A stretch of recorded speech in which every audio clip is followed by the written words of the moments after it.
l'histoire, c'est celle d'un photographe, Duncan, un ancien correspondant de guerre, qui a posé ses valises depuis un bon moment et qui décide un été d'aller prendre quelques vacances dans le sud-ouest, sur le bassin d'Arcachon. Alors là, au cours d'un de ses footings, il tombe sur une scène de crime absolument épouvantable. Une jeune fille martyrisée, crucifiée dans la forêt. À l'évidence, c'est pas un crime de rôdeur. C'est quelque chose de très particulier, de très sophistiqué, je veux dire, vous voyez, qui comporte un vrai mystère. Et puis, dans les heures qui suivent, c'est la compagne même de Duncan qui va disparaître sans laisser de traces.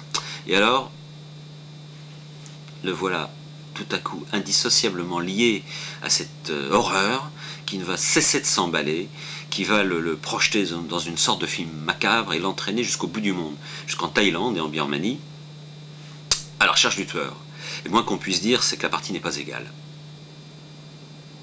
Bon, l'idée de départ, si vous voulez, c'était de tendre une sorte de fil entre les premières et les dernières pages, sur lequel on ferait progresser le lecteur, voilà, un peu à la manière d'un funambule.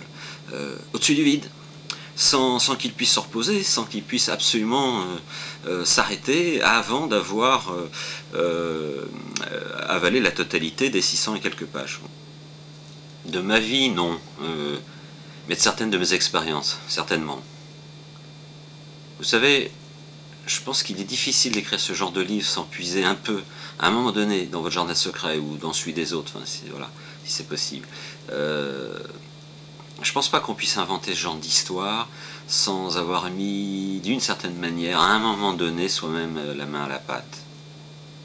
Alors pour ma part, c'est incontestable que mes 15 années de correspondant de guerre, vous voyez, m'ont aidé à bâtir ce récit et à en décrire tout le processus d'horreur et de violence.